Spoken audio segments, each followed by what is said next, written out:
오늘 통독 본문이 요한복음 3장과 4장 말씀인데요. 오늘 말씀을 이제 듣고 나서 여러분 꼭 그 본문을 읽어주시길 바라고요. 그리고 이 말씀을 먼저 들으시는 분들은 꼭 이 말씀 3장과 4장 본문을 읽고 이 말씀을 들으면 좋겠습니다. 3장과 4장 각 장은 예수님과 두 사람의 만남을 구체적으로 묘사하고 있습니다. 니고데모와 사마리아 여인과의 만남입니다. 얼핏 보면 두 사람은 굉장히 다른 조건을 가진 사람입니다. 니고데모는 전통 유대인이고요. 사마리아 여인은 유대인들이 혐오하는 사마리아 사람이라는 타이틀만 가졌을 뿐 이름도 등장하지 않는 그런 인물입니다. 유대인들이 사마리아 사람들을 왜 혐오했는지 여러분 그 이유를 아시죠? 그들이 북이스라엘 지역에 살고 있는 그의 후손이라고 주장하지만 이방 민족과 혼혈이 되었기 때문에 그렇습니다. 그래서 이 두 사람 사이에는 인종적 간격, 인종적인 어떤 차이점이 분명하게 있습니다. 그래서 피만 섞인 게 아니죠. 그들의 신앙도, 사마리아 사람들의 신앙은 이방의 신들과 이방의 종교와 함께 섞였기 때문에 이 두 사람 사이에는 종교적인 차이도 분명하게 있습니다. 그래서 둘은 거의 왕래하지 않았을 뿐만 아니라 서로를 향한 적개심이 굉장히 가득했던 그런 관계였습니다. 여기에 대해서 남자와 여자라는 성별의 차이, 거기에 한쪽은 유대 사회에서 가장 존경받았던 사내들인 공회의 회원이었습니다. 그리고 이 한쪽은 사마리아에서도 사마리아에서도 어쩌면 그 작은 성이었을 수가성에서도 대낮에 홀로 물을 기르러 나와야 하는 소외된 여인이었습니다. 그 격차는 어마어마하지요. 사회적 지위의 격차까지 보여줍니다. 거기에 대해서 한쪽은 종교적으로 매우 인정받는 사람이었고 한쪽은 여러 남자를 남편으로 두었다가 이제 새롭게 만나는 그런 남자 또한도 남편이라고 부를 수 없는 그런 윤리적으로 도덕적으로 매우 부도덕한 그런 여인이었습니다. 두 사람은 이렇게 인종, 종교, 문화 그리고 사회적 지위, 윤리적인 격차를 분명하게 보여주는 그런 사람이었어요. 요한복음 지금 매우 의도적으로 예수님께서 이 두 사람을 만나는 것을 순차적으로 보여줌으로 우리에게 하나님의 말씀을 전하고 있습니다. 사실 우리는 대부분 니고데모 설교 그리고 사마리아 여인에 대한 설교 따로따로 그 말씀을 접한 것이 우리가 메시지를 들을 때 그렇게 한 사람 한 사람의 구체적인 내용을 다룰 때에도 하나님의 구체적인 많은 은혜를 우리가 경험할 수 있습니다.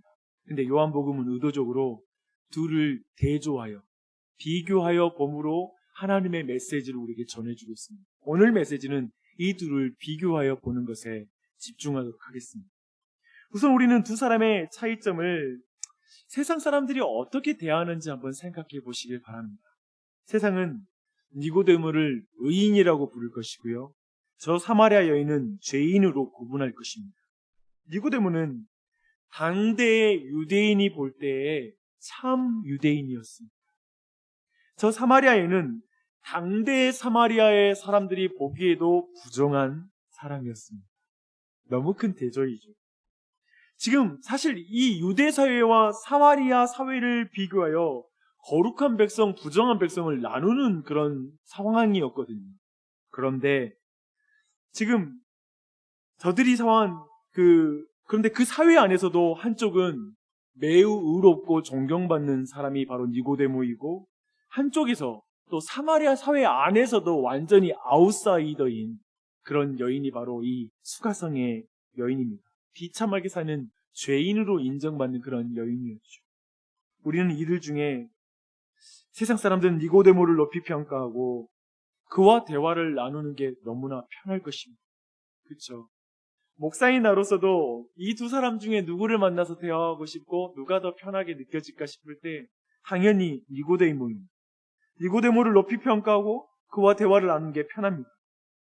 그리고 또한 저 사마리아 여인을 만나는 것은 마치 제가 트랜스젠더를 만날 때 그리고 어쩌면 동성연애자를 만나서 함께 대화하고 교제 나눌 때 어떤 부분에 있어서 불편한 느낌, 그런 마음, 거북한 마음, 아마도 그런 마음이 느껴지는 불편함이 저 여인과 있었을 것 같습니다.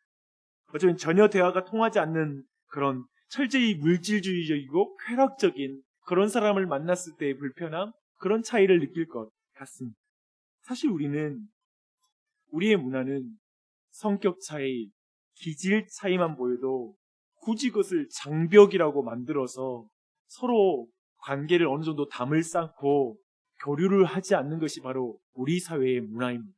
학벌, 그리고 어떤 지적인 수준, 그리고 아이들의 어떤 앞으로의 전망을 바라보면서 비슷한 수준, 내가 다다르고 싶은 그런 수준의 사람들과 만나고 싶은 게 오늘날의 문화예요. 어떤 학교는 어떤 사람들이 가니까 나는 그쪽 학교에 아이들을 보내지 않을 거야.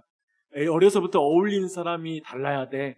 어쩌면 그런 식으로 굳이 장벽을 만들어서 서로에게 다가가지 않는 문화를 우리는 만들어가는 시대 속에 살고 있기 때문에 지금 이 차이, 어쩌면 예수 그리스도께서는 그들의 어떤 이 세상의 사람들이 가지고 있는 어떤 장벽과 기준으로 그들을 대하시는 것이 아니라 예수님은 이 둘을 모두 만나고 있지 않습니까? 그러하기에 오늘 본문은 우리 모두에게 중요한 메시지를 두고 있습니다. 우리 자신이 세상적인 기준으로 어떠한 차별과 장벽을 두어서 사람을 만나는 것이 아니라 그들 모두가 예수님이 필요한 사람이고 예수님이 만나기 원하는 사람이라는 사실을 생각할 때 혹시라도 우리 안에 누군가를 차별하고 판단하고 그리고 그 가운데 포기하면서 우리가 그 안에서 교제하지 않고 거리를 두고 있는 것은 있지 않는지, 그런 사람은 있지 않는지를 우리가 돌아봐야 할 것입니다. 그렇죠? 사람은 두 인물의 외면적인 차이점으로 평가하지만 예수님은 이 두 인물을 볼 때 사실은 그들의 공통점을 분명하게 보고 있습니다. 니고데모는 밤에 예수님을 찾아왔고요. 사마리아 여인은 대낮에 예수님이 찾아간 사람입니다. 예수님을 만나는 과정의 분명한 과정에서도 두 사람은 차이점을 보이고 있어요. 그러나 그들의 공통점이 있습니다. 그들의 공통점은 두 사람 모두 죄인입니다. 두 사람 모두를 예수님은 죄인으로 평가하십니다. 유대인의 선생이었던 니고데모에게 예수님은 충격적인 말씀을 하시죠. 진실로 진실로 내게 이르노니 사람이 거듭나지 아니하면 하나님 나라를 볼 수 없느니라. 세상이 볼 때 니고데모는 하나님 나라에 들어갈 준비가 잘 된 사람, 너무나 많은 조건을 가지고 있는 사람이었습니다. 유대인이라는 민족 정체성, 그리고 성전을 가지고 있는 저 예루살렘의 시민, 율법을 잘 안다는 교육 수준, 율법을 지키며 살아왔던 종교적인 삶과 그 윤리적인 삶, 그리고 그의 경제력, 사회적인 지위, 이 모든 걸 생각할 때 그는 정말 천국에 들어간다면 니고데모가 안 들어갈 수 없지. 하나님 나라에 가장 가까운 사람, 충분히 들어갈 수 있는 조건을 갖춘 사람이라고 말할 수 있습니다.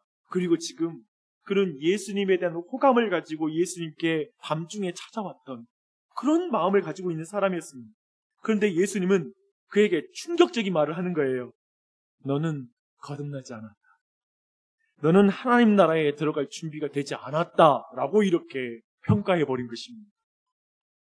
이 말을 다르게 말하면 너는 거듭나야 하는 죄인이다.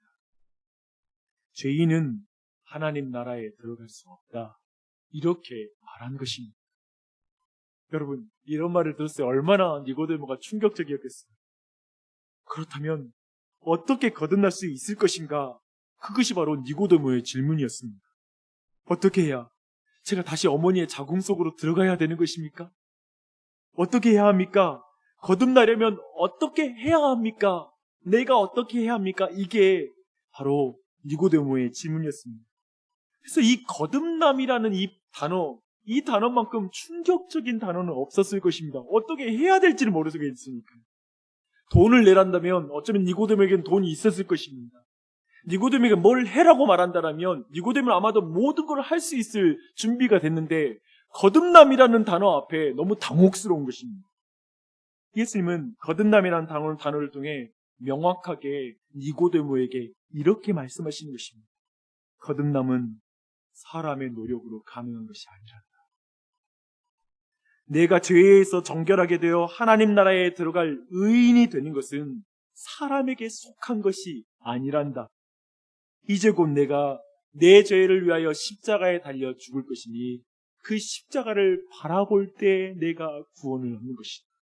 그 십자가를 믿을 때 그것은 성령의 도움으로만 믿을 수 있는 것이고 오직 성령으로 거듭나는 것이다 라고 말씀하고 있습니다. 그 내용이 뒤에 내용 보면 이제 불뱀에 물려서 사람들이 죽어갈 때 이제 놋뱀을 달아서 광야에서 그걸 바라봄으로 구원한다. 뒤에 내용이 다 이 내용을 말하고 있습니다. 예수님은 사람은 성령의 역사로 거듭나고 거듭난 사람은 십자가 달리신 주님을 바라볼 것이라고 말씀함으로 그와의 대화를 마무리합니다. 이제 니고데모와는 정반대편에 서 있는 사마리아 여인이 4장에 등장합니다. 사실 이 여인이 죄인인 것은 너무나 자명하죠. 그렇죠? 세상 기준으로 볼 때에도 그렇게 보이기 때문에 그렇습니다. 그런데 주님 앞에서 두 사람은 똑같이 거듭나야 하는 죄인일 뿐입니다. 이번에 사용된 이미지는 거듭남이라는 단어가 아니라요, 물이에요. 물이라는 이미지를 통해 말합니다. 물이라는 게 무엇인가요? 사람의 갈증을 해갈해 주는 것이고 또 한편에 사람을 깨끗하게 씻어주는데 물이 사용되고 있죠. 주님께서는 여인의 일상적인 필요를 다루지 않고 생수를 약속하십니다. 좀 다른 주제로 넘어가죠. 이것은 하늘의 기쁨이고 선하신 하나님을 맛보는 것을 말하는 것입니다. 니고데모에게는 하나님 나라에 들어가는 문제를 다루었고 이제 이 여인에게는 하늘의 기쁨, 선하신 하나님을 맛보는 것과 같은 맛보는 주제를 말하고 있습니다. 얼핏 보면 이 주제가 다른 것 같죠. 하지만 같은 주제입니다. 하나님 나라에 들어가서 참된 하나님의 기쁨을 맛보고 그리고 하나님, 선하신 하나님을 맛보게 되기 때문에 둘은 사실은 같은 것을 말하는 거예요. 그런데 다른 것을 표현했을 뿐이죠. 근데 참 생수를 맛보는 것은 한마디로 하나님을 참으로 예배할 때 맛볼 수 있는 것입니다. 그래서 예배에 대한 주제를 사마리아 여인과 대화를 나눕니다. 사마리아 여인은 그런데 자신을 볼 때 오랜 질문이 떠오릅니다. 참된 예배를 통해 진정으로 내 영혼이 해갈되고 하나님의 선하심을 맛보고 하나님 나라의 백성이 되는 그 은혜를 경험하는데 여러 가지 자신이 장벽을 가지고 있는 거예요. 사마리아 사람은 당시에 예루살렘 성전에 들어갈 자격도 없거든요. 어떻게 하나님 나라에 들어갈 수 있는 자격을 얻습니까? 라는 질문을 하는 것이죠. 거기에 그 여인이 가진 윤리적인 문제까지 더해 있습니다. 생수를 마시고 싶지만 수많은 한계를 자신이 가지고 있다는 걸, 그런 사람이라는 걸 그 여인은 잘 알고 있는 거예요. 그리고 아마도 그 마음으로 자신은 거기에 해당하지 않을 것이라고 절망했을 것입니다. 예수님의 말씀은 니고데모에게 하신 말씀과 정확합니다. 동일한 말씀이에요.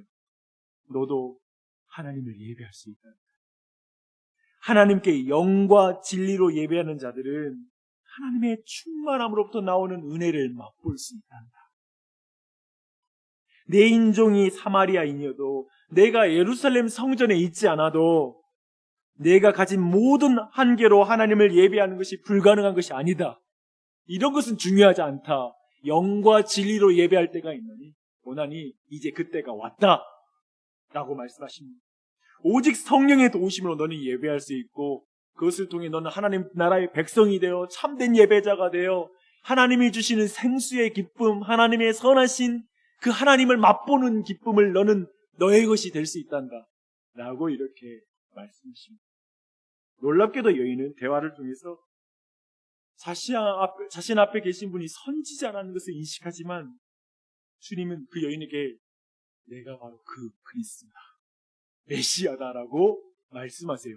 이건 매우 이례적이에요.